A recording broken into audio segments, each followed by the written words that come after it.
Le centre hospitalier universitaire Gabriel Touré de Bamako est un établissement de référence au Mali. Il dispose de plus de 450 lits pour l'hospitalisation des patients. En 2013, l'hôpital a enregistré 102 000 hospitalisations. Présentement, l'hôpital Gabriel Touré souffre de plusieurs maux tels que l'insalubrité. C'est comme ça un peu partout à l'intérieur de l'hôpital. Le vendredi 31 juillet 2015, notre équipe a rencontré M. Dibi Kanté, agent de santé et porte-parole du syndicat des travailleurs de l'hôpital Gabriel Touré de Bamako, qui a accepté de nous montrer l'état hygiénique de l'établissement. L'hôpital est dans cette situation, je dirais, il y a plusieurs années. Il y a vraiment plusieurs années, mais atteindre ce niveau, c'est avec l'actuelle équipe de la direction. Donc c'est avec cette nouvelle direction que les conditions hygiéniques ont atteint une telle proportion.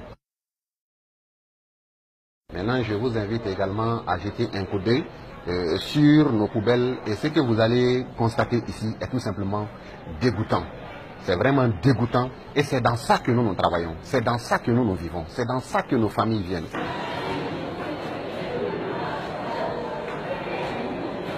Ici, nous avons des malades hospitalisés de la chirurgie générale, de la gynéco et de la chirurgie infantile.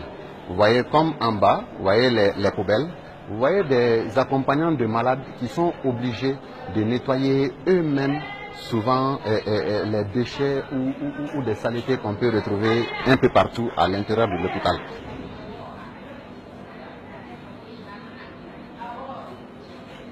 Là, c'est une toilette publique. Cette toilette est la seule qui est au rez-de-chaussée au niveau de ce bâtiment. Elle sert pour les malades hospitalisés, mais aussi pour les accompagnateurs qui viennent auprès de leurs patients qui sont au niveau du service d'urologie, au niveau du service de la traumatologie et même au service de la gynécologie. Donc vous voyez que cette toilette, elle est fermée depuis plusieurs jours maintenant. Et pourquoi elle est fermée? Elle est fermée parce que les conditions, elle est complètement détériorée.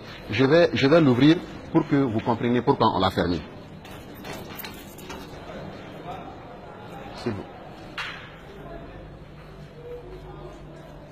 Vous voyez, ici, nous avons toutes ces toilettes. Vous voyez par vous-même, toutes ces toilettes sont cadenassées, sont fermées. Et si nous ouvrons tout de suite, je suis sûr et certain que vous ne supporterez pas l'odeur qui va se dégager. Et voilà, elles sont fermées parce que ça pue à l'intérieur. Elles sont fermées par manque d'entretien. Elles sont fermées parce qu'elles sont déjà remplies et l'hôpital n'est pas à mesure vraiment de faire évacuer tous ces déchets. Et les conditions d'hygiène de l'hôpital Gabriel Touré, le CHU, l'un des plus grands hôpitaux du Mali, le top niveau de la santé du Mali est tout simplement déplorable. Et cela se passe sous les yeux des plus hautes autorités de ce pays. Ils sont au courant. Seulement nous ne sommes pas surpris. Parce que jamais nous n'avons rencontré une haute autorité, nous n'avons jamais rencontré un député, nous n'avons jamais rencontré un ministre faire le rang devant un box de consultation avec sa femme, ses enfants ou avec lui-même. Mais c'est nous, le petit soudeur, c'est nous le petit maçon, c'est nous le petit menuisier, c'est nous le journaliste que vous êtes, c'est nous le cordonnier, c'est nous le petit vendeur de café à Dibida, c'est nous le cultivateur qui vient du nord, de l'ouest du Mali, de Kita, de Kineba, c'est nous qui souffrons.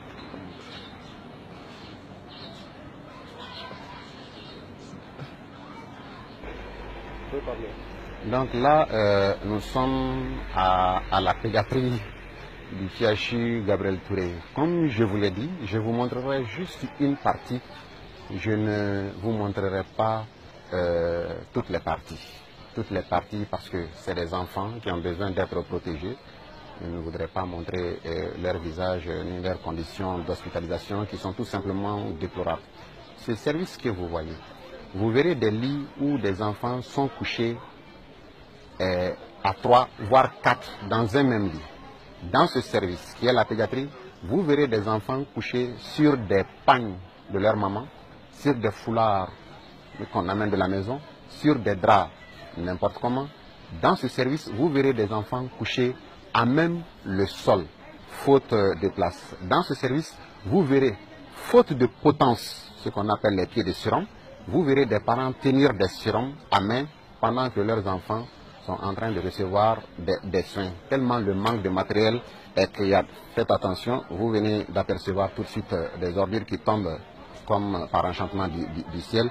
Et là, c'est déplorable. Ça aussi, c'est une réalité de l'hôpital Gabriel Touré. Les conditions d'hygiène également étant ce qu'elles sont, vous comprendrez facilement que il est fort possible que, en venant chercher la santé, que des enfants puissent quitter ici avec d'autres maladies beaucoup plus compliquées que celles qui les ont amenés. Voyez-vous ces sachets noirs, ne les approchez pas. Faute de toilettes, comme je l'ai déjà dit, vous trouverez dedans de la matière fécale que les gens notamment viennent jeter.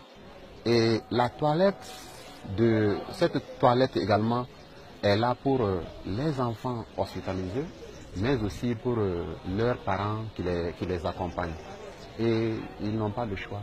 Ils attendent souvent la nuit pour se soulager afin de venir les mettre ici. Voilà un caniveau qui est rempli. Cela, ça c'est... Vous voyez des germes, vous voyez des bactéries, vous voyez des vers. Et là, ça existe depuis maintenant des années. Mais à part l'insalubrité et l'hygiène, est-ce qu'il y a d'autres problèmes auxquels vous êtes confrontés? À l'hôpital? Mais l'hôpital n'est qu'un sac de problèmes. Vous voyez, lorsque le malade arrive, lorsque quelqu'un arrive à l'hôpital Gabriel Touré, il est mal accueilli. Les agents d'accueil ne sont pas formés. Il y a un problème de formation. Il y a également un problème du minimum. Je vais vous citer quelques exemples. Lors de l'attentat de la terrasse, tout le monde a appris cela. Les malades qui ont été évacués à l'hôpital, l'hôpital Gabriel Touré, l'hôpital d'urgence, un hôpital, les blessés, un hôpital de 3e référence. Mais ces malades, ces blessés, ont été encore traînés à travers la ville pour des examens complémentaires. Des examens complémentaires tels que le scanner. Le scanner aujourd'hui, ce n'est pas un luxe. Et vous voyez, mais à l'hôpital Gabriel Touré, ça fait des mois et des mois, je dirais bientôt une année que nous n'avons plus de scanner. Et à l'hôpital Gabriel Touré, vous venez à 16 h, vous ne pourrez pas faire une échographie, une simple échographie pour voir de quoi vous souffrez. À l'hôpital Gabriel Touré, il n'y a pas d'IRM. À l'hôpital Gabriel Touré, il n'y a pas d'échographie Doppler. Vous venez avec une attaque cardiaque, on ne peut pas vous faire une échographie cardiaque à l'hôpital Gabriel Touré à certaines heures. Les analyses les plus élémentaires ne sont pas faisables dans cet hôpital de 3e référence.